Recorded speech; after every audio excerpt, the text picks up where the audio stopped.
Hello, everyone. I wanted to give a predictions video for this upcoming season. I know it's a little bit late and week one has already come and gone, but the week didn't really change my opinions too much on what I think is going to happen. So I just wanted to give a quick rundown of how I think these teams are going to finish and who ultimately wins the Grey Cup. Looking out west, I have the Winnipeg Blue Bombers winning the division once again, 14-4. They're a solid team all around. Brought back Kenny Lawler, offset losing Greg Ellingson and some other talent, but pretty much their core is still there. However, it is getting up there in age. How much longer can they keep up this dominant style of play? We'll see. I still think they got another great year in them. Wouldn't shock me to see them back in the Grey Cup. Next up, I got the BC Lions at 12-6. I think Vernon Adams is very capable. He may not be quite as eye-popping as Nathan Rourke was, but if he stays healthy, he is a very good quarterback, and I think he'll be very good in that system. If not, you have a very solid backup in Dane Evans, who has come on the cusp of Grey Cup glory in recent years. So they'll be in good hands. Solid defense there. Rick Campbell knows what he's doing. I don't think that it's going to be too big of a drop off for them. Next up is where things get a little bit interesting in the West. I actually have Saskatchewan third at 9-9. Their offensive line is definitely looking better. You've got Trevor Harris, experienced quarterback there. Got really good weapons there with Bain, Schaefer Baker, Jamal Morrow out of the backfield. I think these guys can certainly put up some points. And the defense is going to continue to be good. They got a hard-hitting secondary. And next up, got the team coached by the other Dickinson brother, Calgary. Have them 8-10. I'm not sold on Jake Meyer yet. I think he's probably going to have some growing pains at points this year. Still, I think they're a solid team, and Calgary will still get a crossover spot at the end of it. Last up, unfortunately, got the Elks with 6 wins, 12 losses. I anticipate Chris Jones will have this defense playing much better this year. Did see it against Saskatchewan in week one, but same problems are continuing to haunt the offense. Still got penalties all around. Offensive line is not really getting much of a run game going. Cornelius still under pressure a lot. Yes, they brought in Geno Smith, arguably the best receiver in the game, and he showed what he could do on Sunday, but there is still a lot of work to be done with this team. Moving over to the East, I've got Hamilton and Toronto both at 10-8. Hamilton, obviously, bring in Bo Levi Mitchell, who has had some injury problems over the last 2-3 years. Can he go back to his 2018 form? If he can, then this Hamilton team will be dangerous.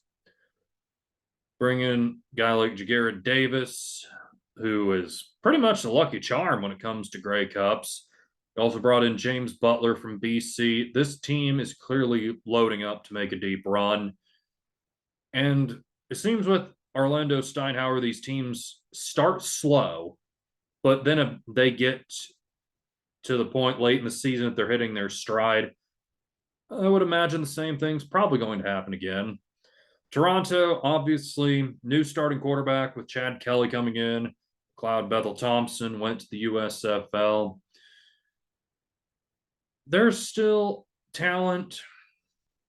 Can they keep it all together is the big question.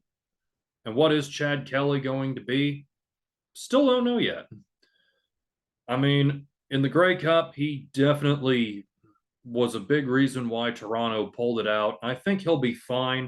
I don't think he'll be great, not this season at least. But give him some time. I think he's going to be a quality CFL quarterback. Next up, I have Montreal at 7-11.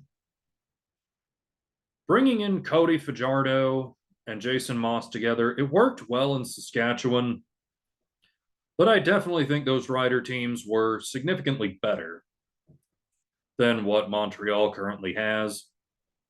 Nonetheless, I feel like they're not going to be pushed around like some people think they might be. I still think they're going to be competitive, provided Fajardo stays healthy. That's the big thing there. But William Stanback, obviously, very good player. And I think they're going to be competitive late in the season. Last up, I have Ottawa at 5-13. Obviously, Bob Dice taking over, new head coach there. Biggest thing is, can Jeremiah Masoli stay healthy? I'm just not sure that I think so at this point anymore. Nick Arbuckle has bounced around. He's had some ups and some downs. I'm just not sure that I would really feel comfortable having him out there as my primary quarterback more games than not this season. But that just might end up being the situation that Ottawa is forced into. We'll just have to see about that. If things come together for Ottawa, I could also see them potentially being a factor in the playoff race late in the year. But it's just too many doubts in my mind right now for that. I think they will bring up the rear in the East Division. So looking at the playoffs, in the West semifinal, you'll have Saskatchewan at BC. You got the Lions winning this. In the East, Calgary crosses over, takes on Toronto. I'll take the Argos in that.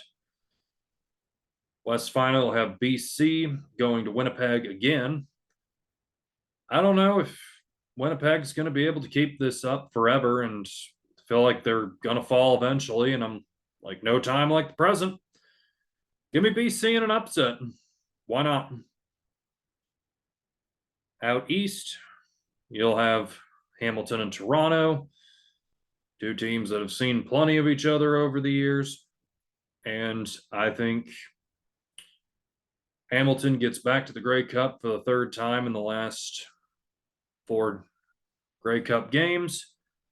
Then they take on BC in the final matchup of the Lions and the Ticats. Very interesting game. In the end, might end up being one of the best Grey Cups out there, but I think BC gets the job done. It might even be Dane Evans against his former team having to lead the way. That would be quite a story if that were to happen, that Dane Evans goes out there and has to face the guys that he led for a few years in there. I definitely think that this Grey Cup is pretty wide open this year. Don't think there's a clear favorite. So buckle up. This should be a great season, and I'll be here for all of it. Thanks for listening. See you next time.